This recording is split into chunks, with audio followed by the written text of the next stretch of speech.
for the most amazing dinner. So thank you. Brendan started, you can have a seat. Brendan started with this beautiful devotion on hospitality, and I can speak for our entire church. We have been very well welcomed, so thank you for having us. So I'm just going to begin with a word of prayer, and then we'll jump into it. How's that?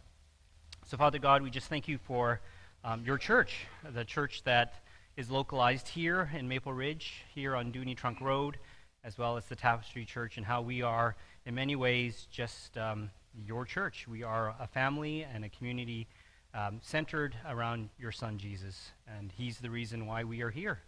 So we just pray for the rest of this evening, for the next 45 minutes, an hour or so, where we can share some stories, answer some questions, and maybe even spend some time in prayer afterwards. So we just ask for your Spirit to come and to be part of this evening, as you already have, as we've felt your presence as we've been able to share a meal together. So be with us. We pray this in Jesus' name. Amen. So this evening, I'm going to try to do two things. The Exploratory Committee, or Exploration Committee, thought it would be really good for us to get together, have a chance to continue this conversation, have other people other than the 8 of us get connected, but also hear a little bit about the Tapestry story. You've had some of the Tapestry staff come here. In fact, Sam Lee's here this Sunday, is that right? So we've been here in order to be able to worship with you, but we thought we'd tell you the story of the Tap so you get a little bit of a flavor about who we are and what we do. So I'm going to do two things. I'm going to explain, first of all, the story of the Tapestry, and first slide there, if you have it. We're going to do it in such a way that as I tell the story, we have 4 different campuses, but as I tell the story, I'm also going to do a little teaching on church plants and the different ways of which we can plant a church. Does that sound like fun? Okay, good. I thought so. So we're going to start from the top left. I'm going to first talk about Tap Richmond, how we got started 20 years ago, and in that I'll be talking about what a parachute model is. Then going clockwise, I'm going to do Tap Marpole, which is the parent church model. Then we're going to spend more time talking about Mundy Park, which is the merger model in which we have been talking about. And then lastly, I will talk about Tap Nights with the new service model. And that's kind of boring. So by the end of tonight, I'm hoping to put a little flesh into that chart. So next slide, hopefully it will end up looking like that. All right? With kind of like meat and bones, flesh and bones into that chart. So let's begin with Tap Richmond. So the story of the Tap began about 20 years ago. First Richmond CRC, which many of you are familiar with, attended there, got married there, and so forth. 20 years ago, First Richmond CRC, which at the time was about a 50-year-old church, was in steady decline. Once a thriving church of 400 members or so, they had now kind of diminished into a church of about 30 people, most over the age of 65. The youngest person in the congregation at the time was their pastor. And so there were some serious questions about their future and about viability. So in the wisdom of home mission and classes, they decided that they would plant a church in the same city with the hope that over time this little church would be able to use the building and maybe one day even be able to take ownership of that building. So lured from the cold tundra of Edmonton, Alberta, for warmer temperatures, so here's my house in Edmonton. Good Asian food. Yeah, what's with the Canucks stuff here? Hey, both of you. Anyways, you guys are having a great year, so it won't last forever, but you're having a good year. See, I'm already in trouble, ain't I? So with, good Reformed theology, good Asian food, I decided to join the Christian Reformed Church. So the first thing is, being called to plant a church is what kind of church did we want to plant?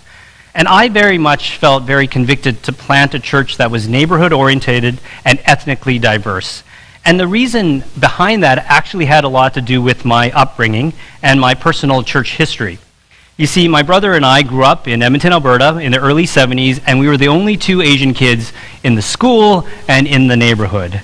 And so you can imagine I experienced a fair bit of racism, discrimination, and prejudice. And it was because of that I always felt like an outsider. And I always wondered what it would mean to welcome and build a place where outsiders were welcomed in.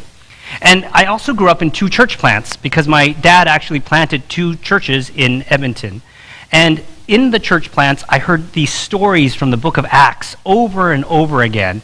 And if you know the book of Acts, the start of the early church, you'll hear these stories of different people, of different ethnicities, ages, and backgrounds starting to gather around the gospel. For example, you have the story of Philip and the story of the Ethiopian eunuch. You have Peter and his unclean dream and, of the animals and enjoying the hospitality of Cornelius. In Philippi, the church made up of a wealthy Lydia, a Roman jailer, and a poor slave girl. So it was my experience in those 2 church plants, as well as my experience at Regent, that I really began to, the understanding of church began to consolidate in my head. And more, my desire was to actually be part of a church that was missional, ethnically diverse, neighborhood-orientated, and kingdom-focused on things like justice and reconciliation. So after graduating from Regent, that was my hope, and so I joined a Chinese church, and I was the associate pastor of a Chinese church. And I sought to create the vision of what I think a church should look like. So 700 people attended the church that I started to pastor in, and the only non-Asian in the church was my wife. And every time I tried to do something, there was this heavy pushback. I got in trouble every week for doing something which wasn't even anything, including, for instance, washroom signs. So, you'd walk into the male washroom, and there's a urinal. So, ladies, you know what a urinal is? Okay. And there would be a sign in Chinese. Well, I can read it, kind of, but what about someone who's from the neighborhood, someone who's not Chinese? Does that say flush or do not flush, right? So I, brought it up to the elder board and said, hey, can we change the signs or make it bilingual? And their immediate first response is, oh, there's Albert again, making trouble. That was their response, making trouble. Or when I started making friends with people that were homeless in the nearby neighborhood, one time I invited them to come to church, and they actually did. So there's 3 homeless guys sitting in the back row, and I thought it was great. But at the end of the service, one of the elders walked up to me and said, hey, Albert. And then he told me this long, convoluted story about how a Chinese pastor working with the gangs in Chinatown in New York, was fired from his church because he wouldn't stop reaching out to those kind of people. And his words to me were, so Albert, be careful. Which basically was a way of saying, if you don't stop doing this, you might need to start looking for a new job. So all of that being said I then decided, well, if I couldn't help an Asian church be more ethnically diverse, inclusive, I thought, why not go the other way? So when I was invited to a primarily Dutch denomination to start a church, I said, plant a church? Why not? So I jumped all over it. So we started with 10 people in my living room. Next slide. And that's just outside my backyard. And the first thing we had to do was decide on a name. Now, a lot of churches take on the name of their location of the actual church or street in which they're found. So 10th Avenue Alliance is on 10th Avenue. Broadway Church is on Broadway. Maple Ridge CRC is in? Right. The problem is, First Richmond CRC, if you know where it is, and some of you are already making the connection, First Richmond CRC is located on a road called Number 2 Road. So for some reason, you cannot call yourself the Number 2 Church. Like the Number 2 Road Church, it just doesn't have a ring to it.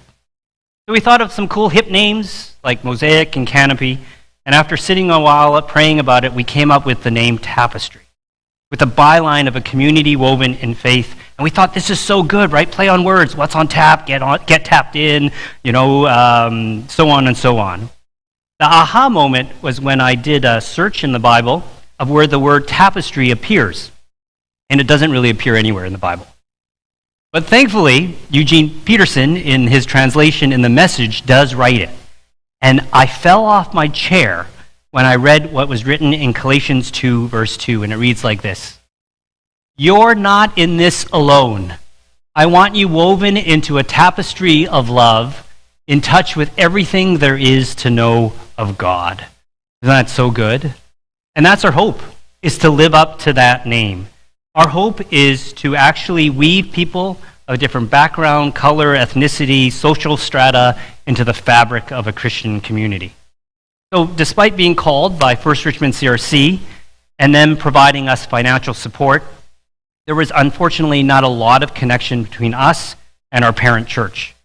For example, we did these global banquets where we would take the country that someone belonged to in our congregation, and we would cook the food, we would all dress up, we would pray for that country, we'd do a trivia thing, and so we decided, let's connect with our parent church. So we decided to do a Dutch global banquet. So I bought orange, like I was decked in orange from head to toe. I made borkel, yeah, kale with potatoes. You love it, right? Gravy, and it's so good. And we even bought those disgusting little things called dropias. You know what I'm talking about, right? Are they not disgusting? And so we invited our parent church to come. Like, come, get to know us, celebrate that we're doing church together. So we invited them. Guess how many of those folks from First Richmond CRC came to our global banquet, our invitation to come? 0. Not a single one. In fairness to them, they probably didn't know what we were doing. They didn't know what church planting was about. But that was a disappointment. We just didn't have a lot of connection. However, they were generous. We were able to rent space in their fellowship hall. And so this is our grand opening in November of 2004. We had 165 people showed up. We invited everyone. And the thing is, we invited all our friends. A lot of denominational people showed up and so forth. And so they all showed up to our grand opening. And then the next week, we had 120 people because the people that came were the people that couldn't make it to our grand opening but still wanted to come. The week after was 95, then 80, and then 60. And then we were wondering, oh my goodness, are we doing the right thing? I remember one time, a few months after our grand opening, I was like, okay, kids, it's story time. Come on up. And then my little, 6-year-old daughter would just come up and she'd sit there all by herself and I'd be like, oh, Sophia, we've practiced this. Let's do this again. And it was just her. It wasn't easy. But we just kept on doing what we were doing. We got in the neighborhood, we invited people, and we just kept on doing what we wanted to do. After arriving to Richmond, I really wanted to get in the neighborhood, and so I decided to join a running club and ran that was training to run a marathon, and you can learn a lot about people when you're running next to them for 2 hours. I coached my daughter's soccer team. I went to the same coffee place every Tuesday and Thursday morning just to get in the neighborhood. And one of the people that I met during this time was a guy named Eric. So Eric and I met in swimming lessons, our daughter's swimming lesson, not ours. And we were in talking in the change room after swimming class. And then I said, hey, do you want to go out for lunch? And he says, yeah, sure, let's go out for lunch. So we went out for lunch. And then we got to talking about what we do. And he says, what do you do? I said, well, I'm planting a church. And he says, oh, what does that mean? We're thinking about going back to church. My wife has a Catholic background. I've never been to church before. And I said, well, why don't you come and check us out? So later on, they came to the barbecue we were having at Gary Point Park with other people from our little church. We became friends. He joined our Alpha that we decided to run. And a year later, next slide, Eric was the first person ever baptized at the Tapestry. So isn't that good? And right after we baptized him, we baptized his wife. And after we baptized his wife, we baptized the kids. Isn't that awesome? Yeah. So mission always takes place in relationship. And so fast forward a few months later, next slide, that is our picture of our church and our very first birthday. 108 people. I counted the pregnant woman twice. Because when you plant churches, you count everybody. So that's one way to plant a church. And I would call it a parachute church plant. So next slide. Parachute plants are typically characterized by dropping a qualified church planter into the middle of a community to form a body of worshipers from scratch. Money and resources may be provided, but forming a core group gathering people to create a congregation, finding a place to worship, and building ministries is left to the planter and the team he or she has recruited to help. So when I was planting the church, this was the primary way that the CRC planted churches. And unfortunately, after 7 years, 40% of the church plants that we have tried in this way have closed. It's not a huge success rate to parachute someone in. So that's the start of TAP Richmond. So next slide. Here we are in the building on Easter Sunday during the 9 o'clock service a few years ago. Everyone's singing. And the next slide, this is after the balloon drop. That has become a custom for Easter on Sunday. Okay, I'm just going to stop here. I've talked enough about one of the quadrants, and I've spent a lot of time. The other ones will be much shorter. But any questions about Parachute Church planting or even TAP Richmond? And we have time to take maybe 1 or 2 questions before we move on.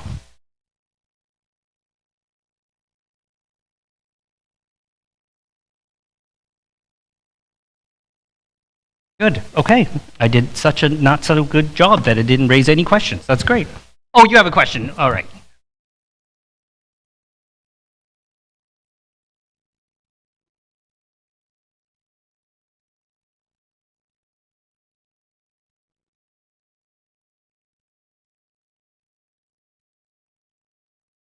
I'm going to answer that with my next story. Seriously. Yeah, you're welcome. Good question, though. Anyone else? Okay. I can take the mic back. Thank you. So fast forward a couple of years, 2 years to be exact. First Richmond CRC, no longer able to pay their pastor, and the reserve fund was exhausted. They sold the manse and so forth, and so they realized that they had to dissolve as a church. It was then the members of the congregation, led by the pastor at the time, that began to solicit offers from real estate developers to make the church into a row of townhouses. And they got an offer for $4 million from one developer. And we were a little bit in shock. We weren't only disappointed that they weren't willing to have a conversation with us or gift us the building, but more disappointed about their short-sightedness of their decision. Because as you may know, you can't subdivide for religious assembly in the Lower Mainland anymore. For instance, if you bought a piece of land in Richmond and wanted to build a church there, you wouldn't be able to by the city. And so by selling the church to a developer to make it into a row of townhouses, you would lose a church in that neighborhood forever. And so we petitioned, we prayed, and finally we came to an agreement that we were able, and the church voted, and it was, I think it was a 60-40 vote, but I can't really remember. But 60% of the congregation agreed to sell us the building for $1.4 million from our parent church. Great deal, like super generous. But that was a lot to ask a 2-year-old church plant at the time to come up with that money. And they were generous enough, they sold it to us, and so there were some caveats to that. We have a very low rent, like kind of mortgage with their legacy committee, but there were some stipulations. We couldn't touch the pipe organ. I'm serious. We had to become organized within 5 years of buying it, and then we will finally own the building in June of 2027. And for us, super generous again, but I think it was less about the money and more about the blessing, you know, of just being blessed for that. So, anyways, because of that, as soon as we were able to purchase the building, we moved in, we began filling the chairs, we got rid of the pews, and we went towards what was next in my heart was to plant churches. I've always wanted to be a church plant that planted churches, and according to the literature out there, church plants do better in planting churches. Like, the younger you are, the easier it is to plant a church. It is hard to ask a 50-year-old church to plant a church. So we explored the possibility of planting a church. We did a leadership visioning retreat. We did Survey Monkeys. We went with the congregation. We prayed, and we just decided, no, it wasn't time yet. We just didn't have the right people, the vision to do that. And so because of that, it was a no. We decided to launch a second service instead because we were getting quite full. And looking back, that was actually the best thing that we could have ever done. Because by starting another service, it gets into the practice of starting another church. Because you get into this multiplication kind of rhythm, or this reproduction pattern, that if you multiply something, anything, small groups, leaders, it begins to eventually lead to starting another church plant. Because anything you multiply, it starts this multiplying DNA in the church. If it's alive, it will reproduce, right? That's the rule of the universe. If it's alive, it will reproduce. So anytime you reproduce something, it actually shows life. Go forward a couple of years after that, both of our services were jam full, and we wanted to plant a church. So then the question is, where and who? So we hired a Regent student to do a feasibility study to show areas of the Lower Mainland, specifically Vancouver, which were increasing in density, but didn't have a real church presence. So that was number one. The other thing was to take a look at where the people from our church lived. Because, you don't want to start a church where no one lives anywhere. And it was in that time that we decided that we would plant a church in Marpole. So next slide. If you've ever been to the corner of Cambie and Southwest Marine, you'll know that there's these huge high-rises to the left that's just growing. And if you go further north to what used to be Oak Ridge Center, it is now becoming this Oak Ridge, crazy development, which is on the right, which is going to be right now, I think it's the largest development project in Canada. And so we decided, okay, we had a location in a sense that there's high density, there's not that many churches. We had the people, because we had a lot of young professionals move from Richmond into Vancouver and a lot that lived in the Marpole area. And so we asked for 72 people from Richmond who attended Richmond to say, will you covenant for 2 years to go to Marpole, and that would be your new church, and you're not allowed to cross the bridge to come back to Richmond. That is your new church, and you're going to covenant for 2 years to do that. And we had almost 72 people sign up. And we had the right leadership, because that Regent student that did the feasibility study for us, he was willing to move himself and his young family into the Marpole area, just 2 blocks away from where we were going to meet as a church. And that, of course, if you don't know, is your own Jesse Pals, who grew up in this church. So he's the pastor at Tapestry Marpole. And so we decided that we were going to meet in the theater right underneath the high rise to the left. So next slide. This is what we call the parent church model. A congregation can possess a vision to plant a church directly out of their church body. This can be done in a variety of ways, but in such cases, the main church body embraces the vision, recruits a planting pastor, and strategically develops ways to guide, support, and resource the new plant. A parent church may give up finances, leaders, and attendees to assure the success of the new community. The new work is their baby, and the parent congregation is responsible to care for the new child. So some pictures of Marpole. This is a picture of the theater that we started to meet in. Next slide. This is me baptizing Jesse and Rochelle's second child, August, at Tapestry Marpole. Next slide. So we had to buy all these containers where we had all our worship gear, the drum kits, the children's program. We put it in a 10-foot trailer, and then we hauled it into the arcade every single Sunday and up and down the service elevator set up for church, which was a lot of work. So next slide. You can imagine doing kids to be very difficult in the front of the stage. And next slide. And then also doing community, right? Like here we are in the foyer of the theater. So since COVID, we've had to move out of the theater because they still wanted to charge us for the monthly rent, even though we couldn't meet there. So now, next slide, we meet at the Scottish Cultural Centre, which is in the Marpole area, which is good because we don't have to set up as much. And next slide, we can have, there's Jesse standing there on the right. We can have meals afterwards and so forth. All right, so that's Tapestry Marpole. Any questions? Yeah. Sure, why don't you talk loud?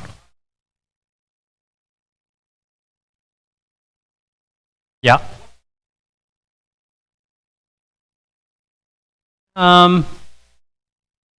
No. Between about 10%, 10 to 15%. So at that time, we were at 2 services. That's about 700 people, and so we sent 70, so 10%. Yeah, we sent them 72 people, $100,000, and yeah, it was hard. We lost a lot of good people, you know, but we just felt like it was worth it. Good question. One more question. Okay. Yeah, go ahead. How many people have stayed there since?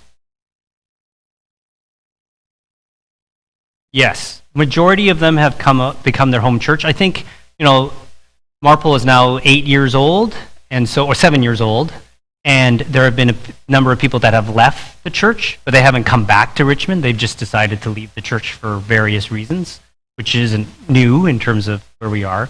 But most of the people that covenanted to be there have stayed there.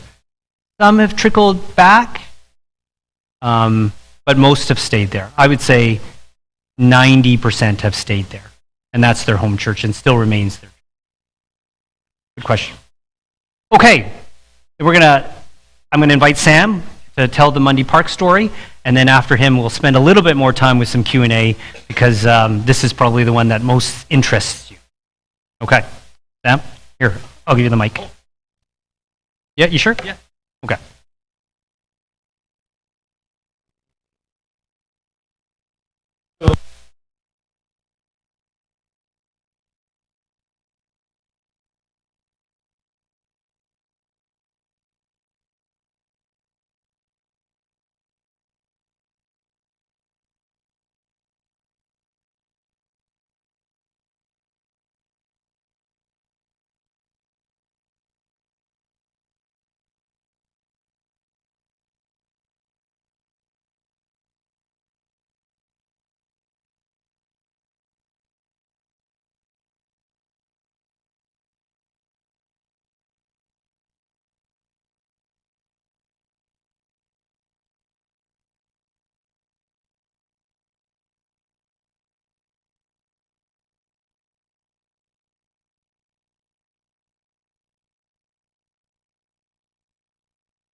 Do you want to do it? She goes, no. But, over the course of time, as we were discerning together as a family and as a couple, we sensed, oh yeah, maybe God is calling us to this. And so that was the plan. Mundy Park Christian Fellowship was going to gift over building and assets to the Tapestry Church for the sole purpose of planting a new congregation, and called me as a pastor. That went to vote, and it was unanimously a yes. And so November 15th, 2016, I started as the campus pastor of Tapestry Mundy Park, and we followed a very similar model that TAP Marpole took. We had a launch team. We were trying to get signed covenants with people who would say, yes, we're going to covenant with you to join and to start this. And one of the great things of whenever you start something, you get to talk to a lot of people and say, hey, this happened, do you want to join? And so we had a cluster of Mundy Park Christian Fellowship folks, people from Tapestry Richmond who had moved out closer to Coquitlam, and then other people who just said, yeah, we'd like to be a part of that. So and so we had a soft launch and a grand opening in 2017, and it was wonderful. So there were three things. What's the next slide? Do we have the next slide? Oh yeah, okay. So there are three things that we focused on this first year, and Al already mentioned it, global banquets. The first thing was global banquets, and these were community potlucks. We pick a country of the world, we ate food from that country, played their games and all that stuff, and the first one that we had was Greek, because it's all Greek to us, and anyways, we had Greek. It was fun. And one of these occasions were ways to eat together, play together, have fun, build relationships, because certainly when you have two churches that are merging and new people coming, you want to build solid relationship and connection, and what better way than to eat together and play games and to pray together. So we did global banquets. The second thing we did was service Sundays, and there was a sense that we wanted to serve our community. And so instead of having worship on Sundays, we actually worshiped God as we served God in community. And so instead of having a Sunday service, we partnered with the city of Coquitlam to help them pull invasive species out from local forests, and it was just a great time to be out there and pulling weeds, and it was a great time serving together.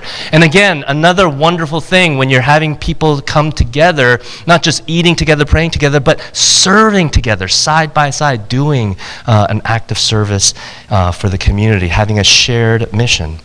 And then the third thing that we did intentionally is build small groups right from the very beginning. And we intentionally created small groups with diversity in mind. We had mixed age demographics, ethnicities, clustering around geographic proximity, so you're close to one another, meeting in homes, sharing meals, stories, praying, reading scripture, and so we made small groups a priority once that first year, and continue to do so. This is one of the groups that met together. We had a pastoral intern with us from Korea, and that's his son on the left, and I don't know, he's wearing wooden clogs. So it was wonderful, but there was a real positive sense of, hey, we really want to build community together, have shared life together. So all of these things, having global banquets, service Sundays, small groups, all of these ways are, for me at least, a way to build a third culture. Who are we as a community here at Mundy Park, and what is the mission that God's calling us here in this particular space in Coquitlam? And so now we're celebrating 7 years as a congregation, and it's been really great, an adventure so far. I don't want to get into more of the stories, but there are 3 words I just want to leave you with as far as how I kind of want to have certainly our campus live out, and that is welcome. And we heard that already at the devotion today, to be a church, a community with a hearty welcome, a warm welcome.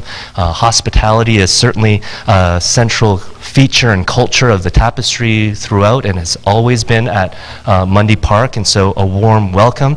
And then the second word is warmth. And yes, a warm welcome, but I desire, certainly in our congregation, for us to have just this real deep love for God. To me as a pastor, that's the greatest joy, that people are falling in love with God just a little bit more, falling in love with Jesus a little bit more. So warmth, the warmth of faith and hope and love.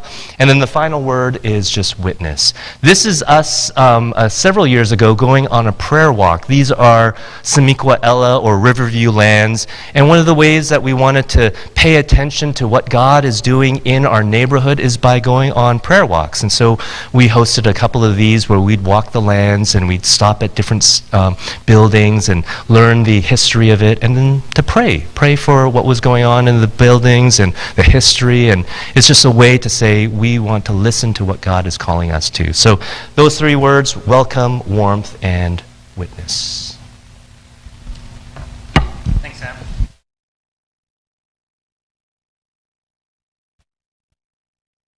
Yeah, sure. I can repeat the question too if people hear.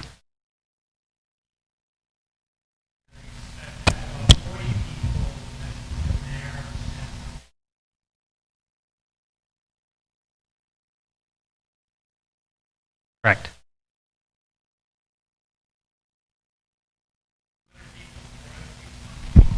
Yeah, that's a good question. So yeah, there was I'd say about 35 from Mundy Park, about 15 or so from Tapestry, and another 10 to 15 that were just new. And that was kind of how we started, about, I guess, what's the total? 60, 70 people. Currently, I think we're around 200 in terms of members and people who come. Of course, not everyone comes every Sunday, and so you get 60% attendance and stuff like that. But actually, I don't know. There's a few Mundy Parkers here, and they can share with you what it's like.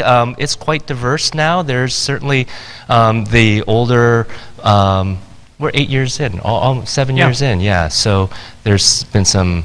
We've lost one member, and just. Yeah, I don't know if that answers your question. One of the remarkable things that I think about the story is, when you do something new in a merger, and everyone at Mundy Park, is in favor of it, but when change happens and, we do worship differently, we do different things there, what's remarkable is that there's really only one family that decided not to stay after, That's right. The first initial launch. So Yeah. all the people that were part of Mundy Park are still there. Yeah. Which is remarkable, really, considering, people's aversion to change. Any other questions?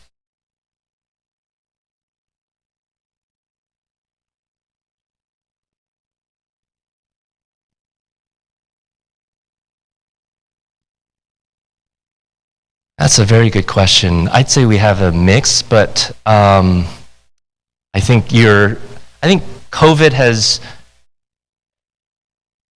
had a big shuffle with people in churches too. And so we've actually found since, 2020, people moving into Coquitlam and looking for local community. And so we've been finding people coming from different churches but they're coming and living in the Tri-Cities and have been coming. But we also have families that come from, Iraq and Mexico and Turkey. And so we've had families that have kind of moved in to Coquitlam and found us. And so it's, Yeah, and I think to answer your question, it's complex, but there are some that are looking for a new church that have moved from a bigger church in Coquitlam or have moved into Coquitlam. There are those that are brand new to faith that live in the neighborhood and just found the church and have walked in. Yeah. And then there's the third, which we don't talk about very much, but there's the D church, those that may have grown up in church, but then have stopped going.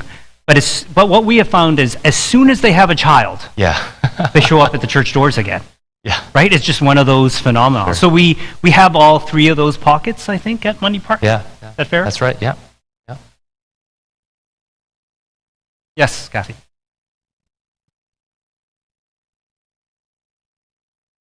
Sure.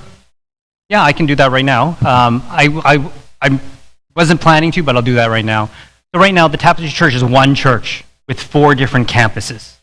So basically, each of the campuses have their own campus pastor, their own staff, their own leaders, their own appointed elders that work in their site, but then they also come together and be part of the Tapestry network. So our elders, for instance, are comprised of elders from each of the campuses that feed into because we're still one church. And so in many ways, we're 4 campuses, but we actually have a 5th campus, and I call it centralized services for the lack of a better term. So centralized services is myself and the admin staff that look after the finances, the HR, and the website, and some things that hold the network together.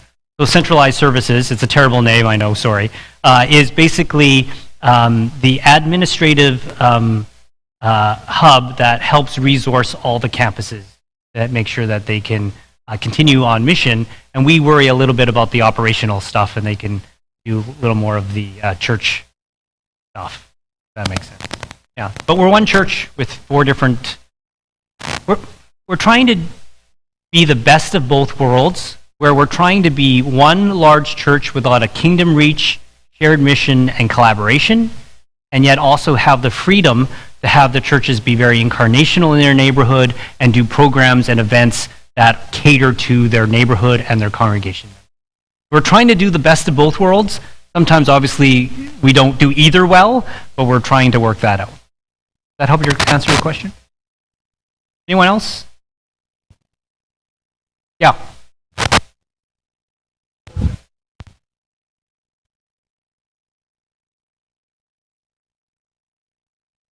I would say they're quite different. Yeah, because of not only the leadership that sometimes influences it, but mostly the congregants. So, for instance, Richmond is generally, in terms of their congregation, more families, a little older, and Asian in demographic, because Richmond is more of an Asian city. Marpole tends to be younger, professionals, lots of young kids. Mundy Park's a good mix, and Knights is, what would you say Knights is, Wing? Young families too? Yeah, and I'll talk about Knights later. So, yeah, they're different because of the makeup of the congregants, as well as the neighborhoods in which they're located.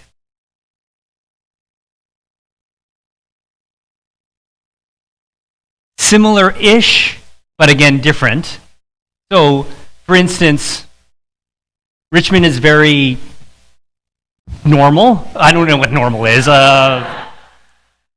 Contemporary, very contemporary, you know, guy with drums and a drum shield and, you know, all that kind of stuff. Knights follows a much more liturgical practice. They do communion every week. They do more spoken liturgies and so forth.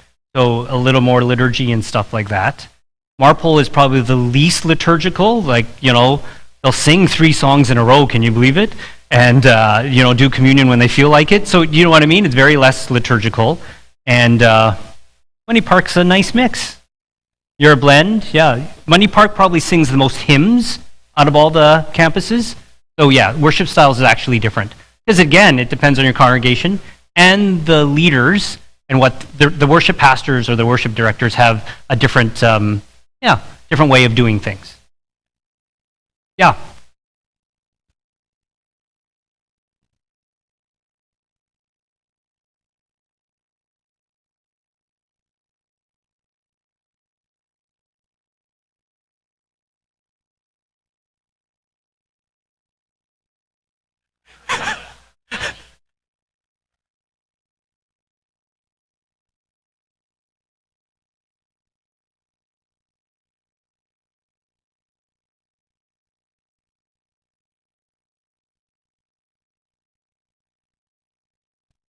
I think that's why we're beginning these conversations. I don't know if any of us have an answer to that yet.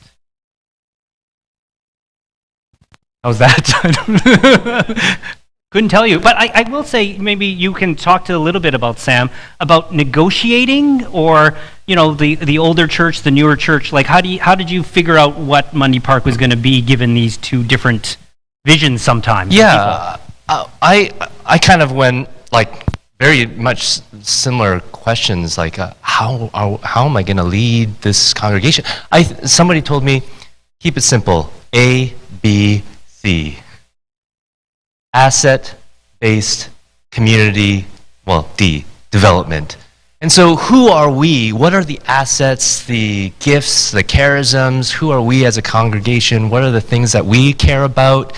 There's certainly early on a member of of Mundy Park who just loved creation care. He was very involved in lots of different community organizations. And so I'm like, there's a passion there. That's great. Let's piggyback on that, and and then there's an arts community and people who love arts, and so we let's utilize that, and so I think keeping it like you said, who are we? What are the gifts and talents, and how are we wired, and what's our special calling here? So it's to be determined, I guess. Yeah, so. It is. I will say, and to be just blunt, I do feel like, and Sam has already spoken to it, it's not continuation. In some ways, it's restart. In some ways, it's death and resurrection. So when Mundy Park Christian Fellowship ended in the end of December, we didn't do anything in that building for 2 months. And that was really hard for that congregation. Because we said, no, Mundy Park Christian Fellowship doesn't exist anymore. So maybe meet in your small groups or go visit other churches and stuff. But Tapestry Mundy Park starts in February. Like, we're not doing anything in those 2 months because we're not talking about continuation. We're talking about a restart. We're talking about death and resurrection. And for some people, that was a hard thing to encapsulate, to think through. But that was probably one of the best things we did because people really needed to know this was a new thing. We have a new identity. We have a new vision. We have a new way of doing things. And yes, we will honor the past as much as we can because asset-based it's community development, but also we want to honor the stories. I mean, Mundy Park had been there for 40 years, so we want to honor a lot of that too, but we also need to know and understand that there is change. So it can be difficult to navigate and to negotiate between those two things, right? Honoring the past and yet moving forward into the future. So how do you do that well? And I credit to Sam. So Sam, as he began, was a chaplain, and so he has that background where I think people at Mundy Park Christian Fellowship had to grieve a little bit because it was not the church that they remembered it to be. And yet they're very excited and they're still there and they're joyous about baptisms and new life and new people coming in. So that's part of it. Yeah, I'd like.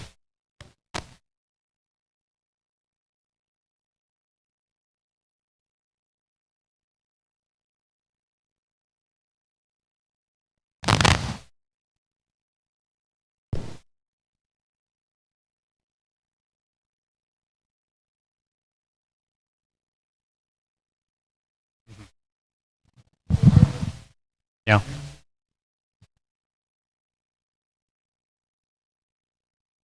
Yeah, I think that word, captures the desire and the hope, rebirth and renewal and a vibrancy of a new life. I remember just one of our members who was like, we had like 2 or 3 children that would come up for children's story time.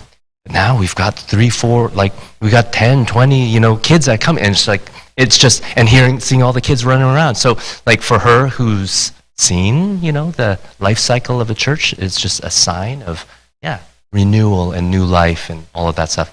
I think maybe the process really helped to say, we want to be open-handed and be open to whatever God's going to lead us.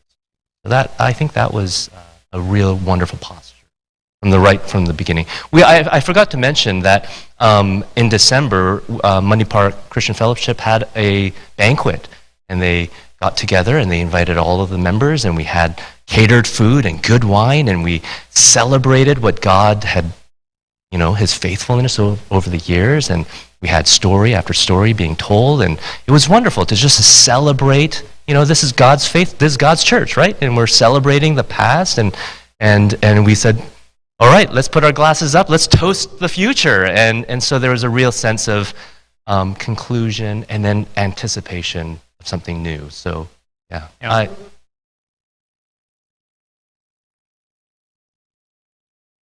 Yeah, that's sure, yeah, yeah, yeah,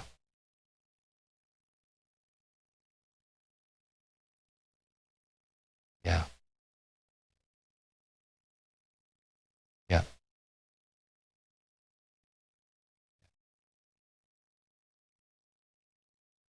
sure, yeah,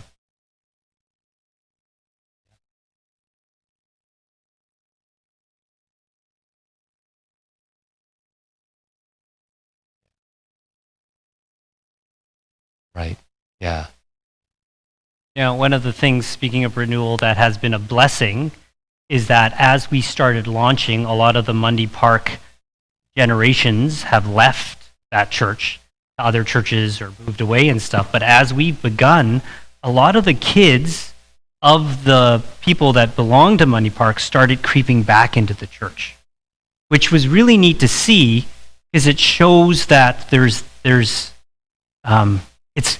whether it's our actual kids or the next spiritual generation, that's part of it, right? I don't know if renewal is the right word, but it's reproduction. I don't know if that's the right word, but there's this reproductionness of it, this multiplication that happens. And like when you have all these kids coming up and you're baptizing all these kids, like how do you not get excited about what God's doing? Yeah. Right? I would imagine you're a grandparent. Yeah. I kind of think of it as that, in that you get to see grandkids. And maybe in some ways, I kind of think of Mundy Park, Tap Mundy Park as, this is our grandkid. This is your grandchild that you get to see kind of take the reins and grow. And so there's a little bit of, I guess, hey, I don't have as much responsibility anymore because I'm not the main parent, but I could sit back and enjoy this, my kids see, so I don't know if that's helpful in terms of how to hold posture, but I totally hear a sense of, sadness and grief. But at the same time, God has been really good and He's doing something, He's going to continue to do something, and it might look different. All right, I'm going to move on, but these are great questions, and I do think that, the exploratory, I always want to call it the exploratory, but it doesn't sound right, so exploration committee, this is the beginning of conversation, so we could do this again, or we can have smaller areas of doing it, and especially as we work to figure out more of the details and all of this, because it's still early, I think, as you discern and as we as a church discern, because, it will require that. Okay, so let me tell you one more story, and then we'll be done. So with Marpole and Mundy Park doing well, we were still up to capacity in Richmond, and we decided that we were going to need to plant another church in Richmond because we were running out of space. And so as we started looking around in Richmond, with the church being quite central, as well as crazy real estate prices, and no one would rent to us, you cannot even rent a school anymore, because if you rent a school, they won't rent you the chairs. You're going to bring in your own chairs. How do you even do that? So we decided that we were going to plant a church not by location, but by rhythm. Not by location, but through time. One of the greatest insights was by a sociologist named Tom Wolfe. And so this is his quote, and I love this. Sacred structures are often built in these locations and can have significant influence upon a city's history and culture. By observing the high places, you'll see how people in your city assign value and meaning to places. Power, importance, and influence are either ascribed, earned, or bought. And whatever the city's fathers have done in raised elevations will reveal what influences the citizens of that city. High places, therefore, can have direct spiritual significance to a missionary's work. So basically what he's saying is that in most cultures, the areas with higher physical elevations tend to be which are of importance for us. So, what are the high places of the city? In Toronto, the tallest buildings are, either the CN Tower or the headquarters of banks. Bank of Montreal, Scotia Plaza, and the TD Bank Tower. So what is the high places? It is finance and money. That is the idol of Toronto. So what about Vancouver? What are our high places? The high places are the Shangri-La Hotel and Trump Tower, now known as Paradox. They're hotels. So it's about opulence, leisure, and pleasure. What is also a high place in Vancouver that everyone talks about? No, not universities, although, SFU is high, but it's Grouse Mountain, right? The Grouse Grind is your acceptance into Vancouver. Have you done it, and how fast? Vancouver, then, is about fitness and leisure. No wonder Vancouver is the birthplace to Lululemon and Arc'teryx, right? We need to exegete our culture. And so we know that people have a premium on leisure. People play hard on weekends. They will not come to church on Sunday mornings. They're too busy on their boats, on the ski hills, or doing something. They're kayaking, they're on their paddle boards. And not only that, but the idolatry of kids' sports has taken over Sunday morning, has it not? So we decided then, let's plant a church not on location, but on rhythm. Because we have some families that we will not see for half a year because it's hockey season. So we decided that we were going to start a service to reach out to those that would not come on Sunday mornings, and so we started to plant a church on Saturday nights with the hope that we would connect with people with different rhythms of the week, whether they're on shift work or in the idol of leisure, hoping that as they come to church, we'll begin to shift their priorities and begin to shift their who their God is. And so we decided that we were going to plant a church called Tap Nights. It has its own leadership, its own pastor, its own finances, and we sent 72 people, including all 3 of our drummers, but that's a different story, to Covenant and be part of Tap Nights. And so what this is called a new service model. A church body can begin a new service and often double its attendance. However, that new service can be created with the intention of starting an entirely new congregation. For example, a new service can be created for Saturday night worship with the intention of reaching a fresh demographic. As that new service develops and grows, you can have a church within a church. It can actually become a congregation of significant autonomy and eventually could move to a different location. So some pictures. Here is Tap Nights that meets in the same building, but they meet on Saturday nights. Next slide. As I said, they break communion every single week, and that's Michael Yang, their pastor. This is them celebrating 5 years as a church just a little while ago.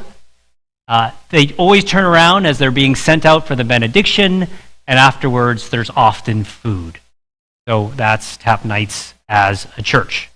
So once in a while, we all get together as our 4 campuses. We did this a couple of years ago. Next slide. We rented, so there you go. That's what I've been teaching. Tap Richmond, Marple, Mundy Park Nights. Next slide. You've seen this slide. And then here it is. We rented the Chan Center a couple of years ago where all 4 campuses would come together and worship. We had next slide. We had like a donut wall and everyone, it was packed. It was a lot of fun. We had a photo booth. Next slide. And because I don't go to any of the churches and I go to all of them, that's my wife and I holding up the signs of where we attend. All right, so there you go. That's the Tapestry Church. All right. I think we've had... Siri has its life of its own.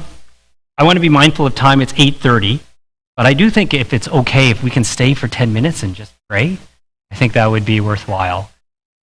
So if you need to go pick up your kids and stuff, but if you can stay, maybe if you can gather into groups of 3 or 4, and maybe someone from the TAP can join someone from Maple Ridge.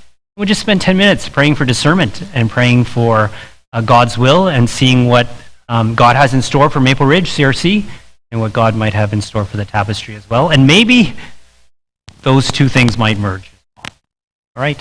So why don't you break up into groups and pray, and then you can go when you're done.